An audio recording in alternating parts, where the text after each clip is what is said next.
Hello friends, it's Kristie Marcotte. It's time for the December 7th reveal in Spellbinders 2024 Crafty Advent Calendar.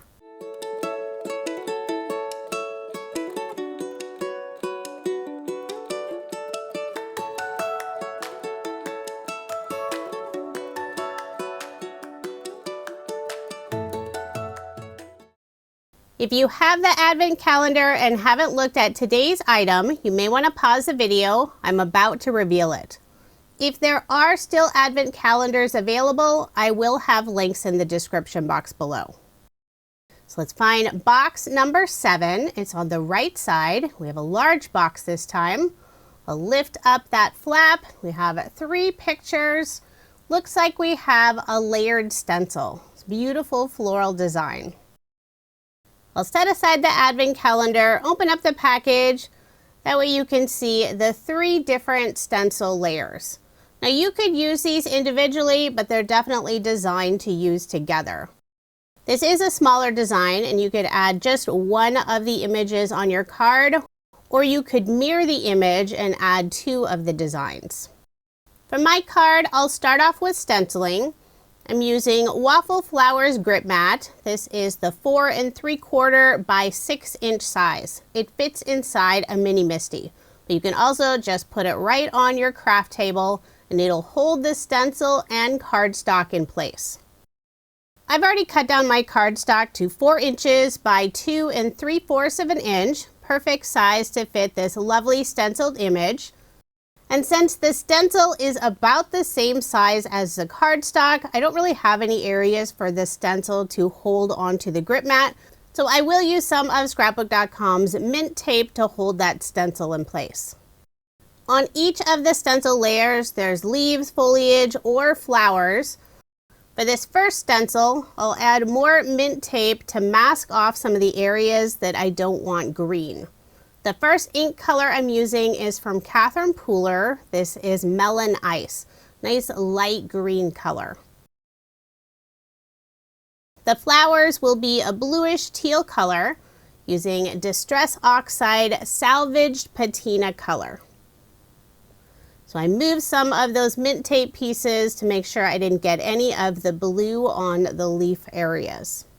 There are some small circles above the leaf branches, and those will be the center of some other flowers.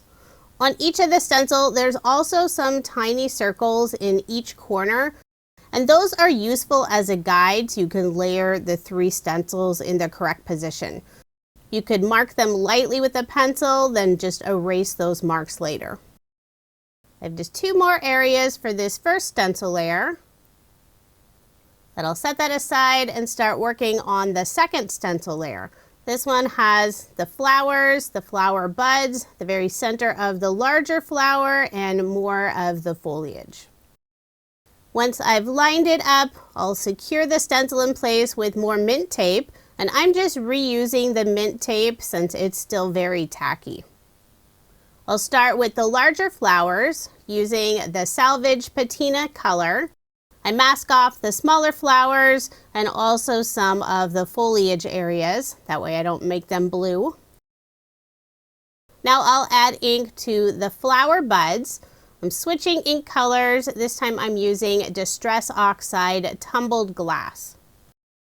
I'll stencil the 4 flower buds, trying not to get ink in the center of the larger flower. Probably could have masked it off, but I was careful enough.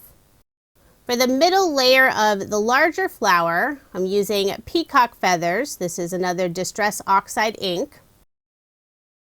Now I'll work on the 2 foliage pieces at the bottom. I'm using the same green color I used for the other foliage pieces, Melon Ice by Catherine Pooler. Those are the final areas for the second stencil layer. I'll remove all the mint tape pieces. Remove the stencil, then bring in the final layer, number 3. Once I get the placement correct for this stencil layer, I'll hold it in place with more of the mint tape. And if you're not using the small circles in the outer corners to help line up your stencils, on this layer you just want to make sure the stems are right underneath the flower blossoms.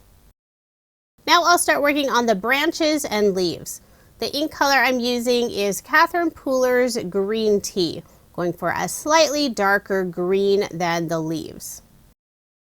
I don't have to mask off as many areas with this stencil layer, but I did cover up the small circles in the outer corners. Even though they're there for a guide for adding all the layers, you could still accidentally get ink there and then you'd have a colored circle in each of the corners. If you're going for that look, that's fine, but I really don't want those. So I did cover those up. For the very center of the large flower, I'm using the same Peacock feather ink. And even though I use the same ink color for the middle layer of the flower, it does add just a slightly darker area in the very center. After removing the stencil, I noticed the small circles on the flower buds was really light. So I'll grab this stencil layer that has those circles and add a little more ink. And I'm changing ink colors. This time I'm using the Peacock feather. I think it adds a little more contrast. So there is the finished stencil image, and I'll just pop that cardstock piece off of Waffle Flower's grip mat. I will be using a card sketch for inspiration. This sketch is from Sketch Saturday. It's number 500. This sketch is designed for a vertical card, but I'm rotating it to make a horizontal card. The pattern paper I'm using is from Pink Paisley. It's the Joyful Notes collection. I've been using this collection for many of the Advent cards. For the background of my card, I'm using a tone-on-tone floral design. For the diagonal strip, I have the light blue paper with dark blue words. I'll adhere that piece down, and it is longer than this panel.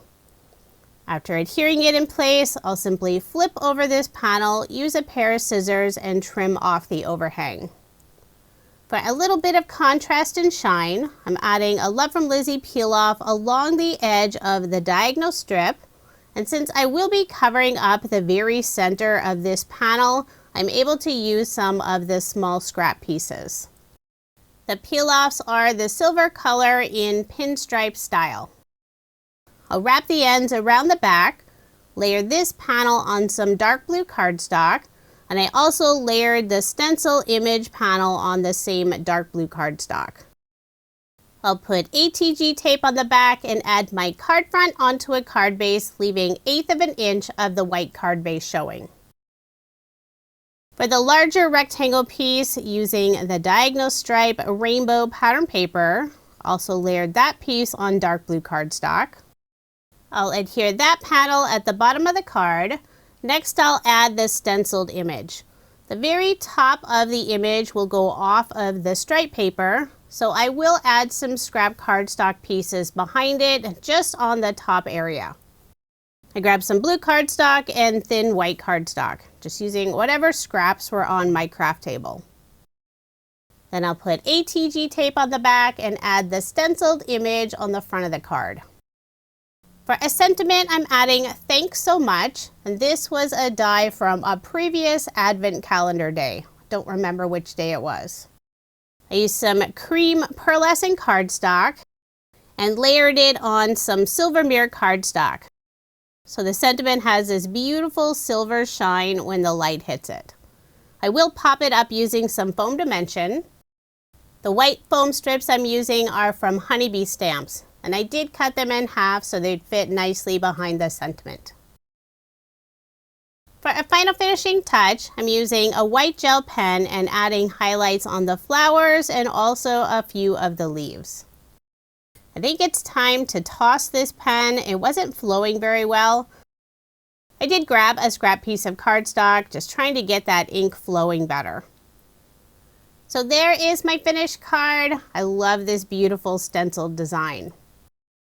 My daughter is still playing along using the Advent calendar goodies. Here's a look at her beautiful card. I love that she made pink and purple flowers to match her pattern paper. And it's so fun, we both ended up using the same sentiment. While we've been making our cards, we're not really looking at each other's projects until we're done with that Advent day. That way it's a surprise to each of us.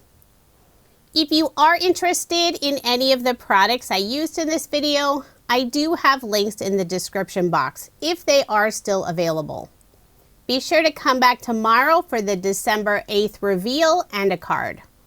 Thank you so much for watching, and I hope you have a wonderful day.